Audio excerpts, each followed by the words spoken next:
Hello fellow stackers, 365 here, welcome back to my channel.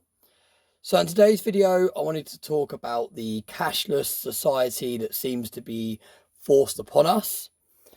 Now many of you probably watched my video I did the other day about when I was trying to buy myself some lunch using cash, and it was actually proving to be really difficult. Now the two companies I mentioned are actually quite large companies. They were franchise companies, but they're very well known, very large companies. Now, I've said I don't want to go into actual details with companies because that's not what I want to do on this channel. I want to educate people with what I'm experiencing and what is going on, but I don't want to actually kind of boycott particular companies because that's not what this channel's about. I don't want to put this channel in a position where I'm giving companies an easy opportunity to come for me and try and ban the channel and all the rest of it. So that's the reason why I'm choosing for now to not actually name companies. I did the same when I did my bank videos. People are asking me to name the banks, and I decided not to do that because I didn't want to get to a stage where I was naming banks and the particular banks in question were coming at me and potentially risking the channel. So that's what I'll continue to do on this channel for now.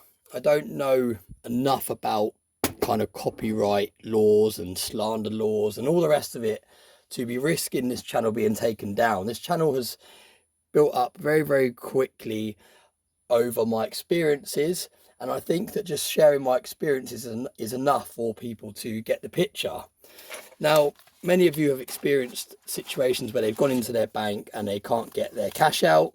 Backyard Bullion did a video about it a couple of months back, saying he experienced the same thing when he was trying to draw cash out.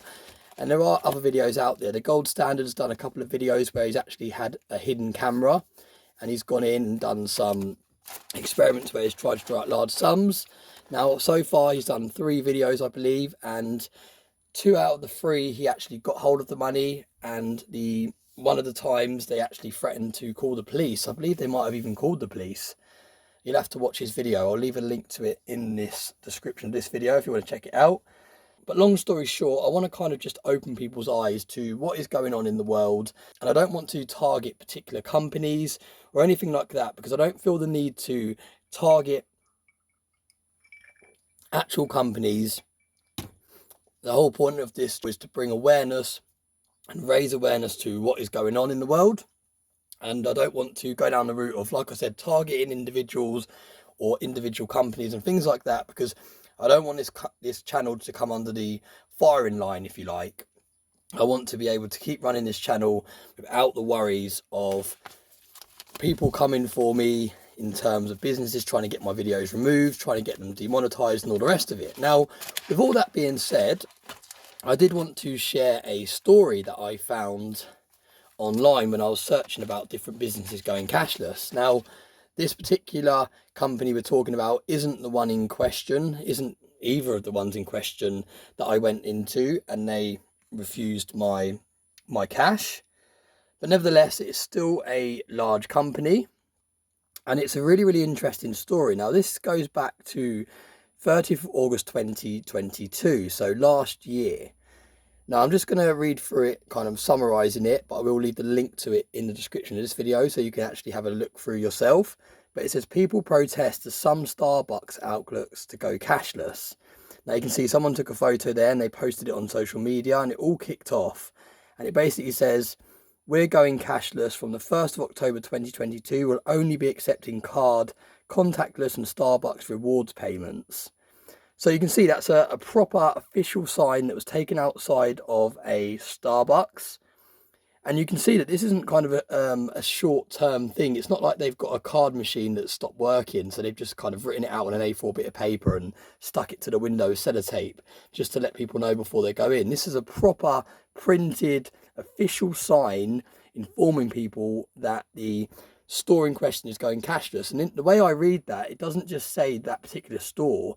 In my opinion, it looks like Starbucks were planning to go fully cashless across all their stores. Now, let me know how you interpret that, but it just looks kind of too official and too well worded and everything. It's not like something they just chucked together for one store, for example.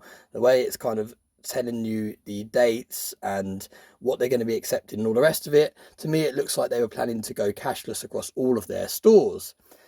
Now, what happened was there was a large backlash, according to this story. It says Starbucks has said they have no plans to go cashless in the UK stores after one of their outlets in Bradford posted a sign declaring the coffee shop was to go cashless next month. So basically what happened was everyone kicked off online. That picture got posted on Twitter, I believe, and everyone started to kick off saying that they didn't, how dare they go cashless and they want to spend their cash and all the rest of it. The same as a lot of my viewers do when I put up videos telling you my story about places not accepting cash. And basically they kind of went back on what they had said. So it says people took to social media, they're going cashless for the 1st of October, only accepting contactless. And it says, the coffee retailer clarified the matter as a spokesperson from Starbucks said that Starbucks has no plans to go cashless across our UK stores, and we want to shut down any inaccuracies or further speculation on this matter.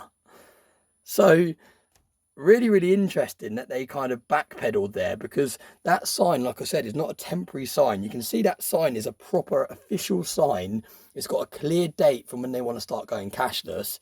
And like I said, it's not like a temporary thing where they've got a credit card machine that's not working. They've quickly made up a mock sign on a chalkboard or on a bit of paper and stuck it on the window just to let people know. It's an actual proper billboard type sign outside the store. So it just goes to show that if enough people do protest and they do kick off the fact that these businesses are going cashless, it does show that companies will turn around. Now, a lot of people on my videos say that I should name the companies, and if a lot of people boycott them, it will kind of turn around the procedures of them going cashless. And I kind of thought, no, it's not going to turn it round because they've made up their mind that's what's going to happen. But it just goes to show that it will work if enough people are against it. So really interesting to see that. However, that doesn't change my stance on my opinions of how I want to share information on this channel. Like I said, this channel is about informing you about my experiences and about what I see and what I hear and what I read without actually targeting individual companies. And I'll continue to do that, but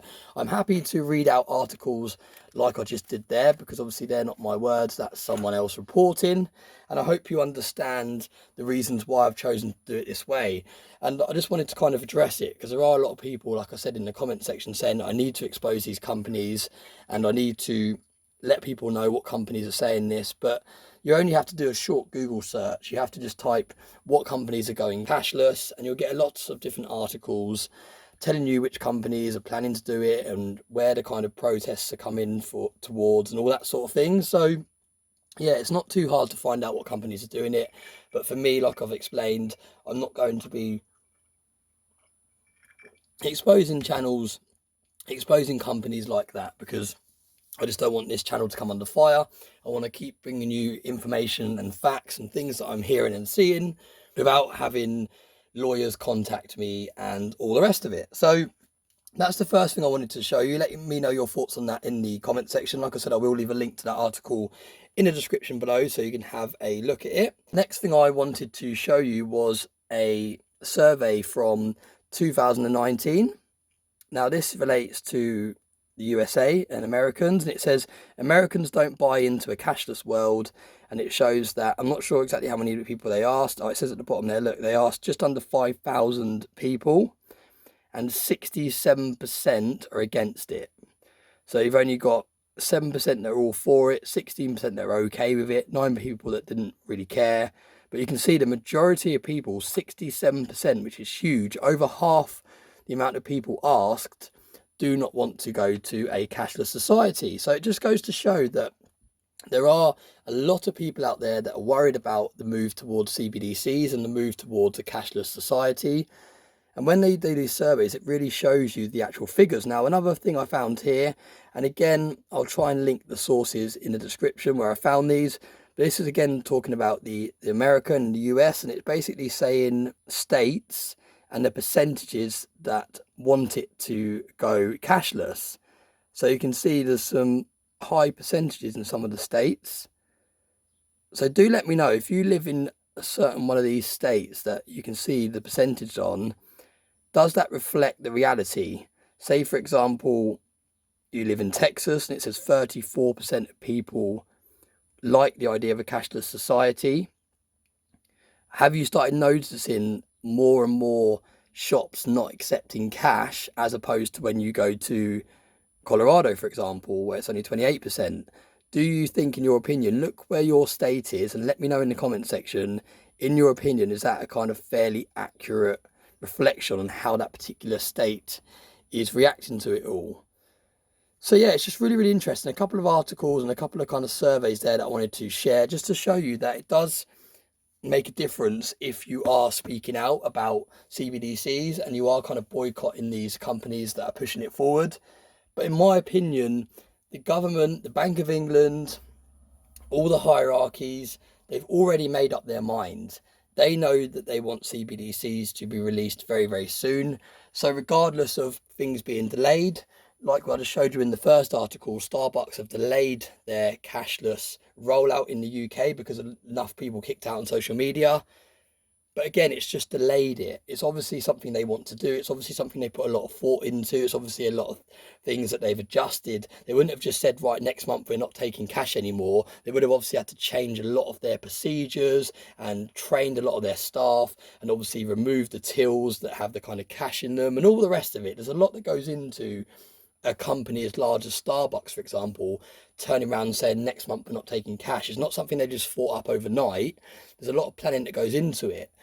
So in my opinion, the more that we kick back and the more that we protest and the more that we try and use these shops that are accepting cash, we're just kind of prolonging the situation. Now, I'm not saying that's not a reason to protest against it and to voice your opinions and all the rest of it, but it's almost one of them things, in my opinion, that I think that we almost need to get our head around the situation and almost kind of work out how we're going to make a best of the bad situation. So I've grasped that many of my viewers don't like the idea of CBDCs. I personally don't like the idea. I don't like the idea of you losing your privacy. I don't like the idea of their potential control over what you're spending on and all the rest of it. But it's one of those things where you need to almost start to accept that whatever we do to kick off about it, whatever we do to prolong it, whatever we do to elongate the process that they put it in, eventually it's going to be here. Eventually it's going to be a digital currency. Whatever the digital currency in your country might be called will differ. In the UK, they're calling it digital pound or the Britcoin. So it's got a number of different names. I think the Britcoin's a bit embarrassing because they're trying to copy Bitcoin. I know that's only the slang term for it, but Bitcoin has got a limited supply, whereas CBDCs will have no limit. Inflation will go through the roof. So yeah, it's a completely different concept in my opinion, but nevertheless, every country will have their own kind of currency in the digital form of what they decide to call it. And I think it's got to a stage where we need to start accepting that CBDCs are coming. They're very, very close. Yes, we can kick off about it. Yes, we can prolong the process. Yes, we can get certain companies to kind of reverse what they've said and release statements saying they're not going cashless and all the rest of it. But sooner or later, it's going to happen because that's the way that the world is going, in my opinion. So let me know what you think about that as well. Do you think that we need to keep pushing back because we have got a strong chance that we can stop it? Or are you kind of under the same kind of thought processes that I'm kind of coming to realize that whatever we do, it's going to happen? All we're going to do is work ourselves up and just slow it down slightly instead of actually looking what we can do differently. Now, again, I'm not a financial advisor, so it's your money. You make your own decisions where you invest your fiat currency. I'll never give you financial advice on this channel because I've only been investing for around about 4 or 5 years myself. So I'm definitely not in a position to advise you where to put your money. I'm just kind of educating you on what I do with my fiat currency. And what I'm doing is I'm converting my fiat currency into precious metals because I think that long term, this is going to be the way to go. I do think that eventually CBDCs might not work out and countries might be forced to go back to the gold standard. And obviously if the countries start going back to the gold standard, because don't forget, a lot of banks have been secretly stockpiling tons and tons and hundreds and thousands of ounces of gold in the background to add to their gold reserve. So you've only got to do a short Google search and you can see the kind of amount of gold that banks across the country are stockpiling. So they're obviously doing that for a reason. In my opinion, if CBDCs don't work and countries start deciding to go back to a kind of gold standard, I don't think it'll ever go back to the way it was before, but if they start going back to a kind of more commodity linked currency, if you like, where it's actually got some value behind it instead of not having any value behind it, then I do think that long term silver is going to perform very, very well, because silver follows the lead of gold. Silver, in my opinion, is very suppressed in terms of where it should be sitting currently in terms of spot price. The reason I think it's suppressed, and I've touched upon this in more detail in other videos, is because it's used so highly in production and in industries. They can't afford to let this stuff get to its true value, because it would really, really affect many, many different industries that use silver every single day in its production. So that's, in my opinion, why it's such a suppressed price. And that is, in my opinion, why I hold the majority of my precious portfolio in silver, because I do believe that although gold is obviously more expensive, and although gold is more scarce, and although gold is kind of more of a global backed asset, I do think that silver has a lot of space to run, a lot more potential long term, and therefore that is why I'll continue to mainly invest in silver. Now, my plan will always be to stack. I will always be transferring my fiat currency or CBDCs or whatever currency they decide to call it into this stuff, because this holds true value. The markets and the charts have shown us for hundreds of years that silver and gold has continued to rise. It continues to rise even quicker when countries are going through financial difficulties. And I do think that we are going to be hitting some real financial difficulties. If you think we're in a situation now where we're struggling financially as a country, I do think that once they start releasing CBDCs, things are going to go even more pear-shaped, because inflation is going to go through the roof. CBDCs are not tried and tested long term, so there's going to be lots of mistakes made, and someone could hack the kind of blockchain, or however they're going to choose to run the CBDCs. We could get a cyber attack from another country, or just hackers in general, and they could kind of bring down the actual network that that particular country's CBDC is running on, and they could almost reset it so everyone's got zero, or whatever it may be. There's lots of things that could go wrong with CBDC. So in my opinion, that is why, regardless of what currency I have to spend, regardless of what currency my jobs pay me with, whether it be CBDCs or fiat currency, I'll always be transferring it to something that has proved over many, many years to hold its value, and in the long term grow in value. So yeah, let me know what you think about this video in the comments section. Do you think that we need to be doing more to protest against the cashless society that they're pushing on us? Do you think that I'm wrong for not telling you company names when I'm going into banks and when I'm going into shops and I'm trying to spend my cash? Or do you understand why I'm choosing not to call out companies and banks and all the rest of it? Because I do want to continue to bring you the news and bring you the facts and the stories without the risk of worrying about, like I said, people knocking on my door in terms of sending me emails and all the rest of it, threatening legal action to remove videos getting demonetized, and all the different things that come with it when large companies start attacking individuals that are talking ill of them. So yeah, we're going to wrap the video up there. As always, thanks very much for watching. I hope you found this video interesting. I hope it gave you lots to think about. I'm interested to hear your thoughts on CBDCs. I'm interested to hear your thoughts on what you're doing with this stuff. Are you continuing to buy precious metals with it? Are you looking at alternative investments? Are you sitting on the fence for now and watching it all pan out? What is your kind of strategy as we continue to shift towards a cashless society? So as always, thanks very much for watching. I hope you like my light up ice cubes. I think they're very cool. So yeah, thanks very much for all the support, and I hope you have a very nice day.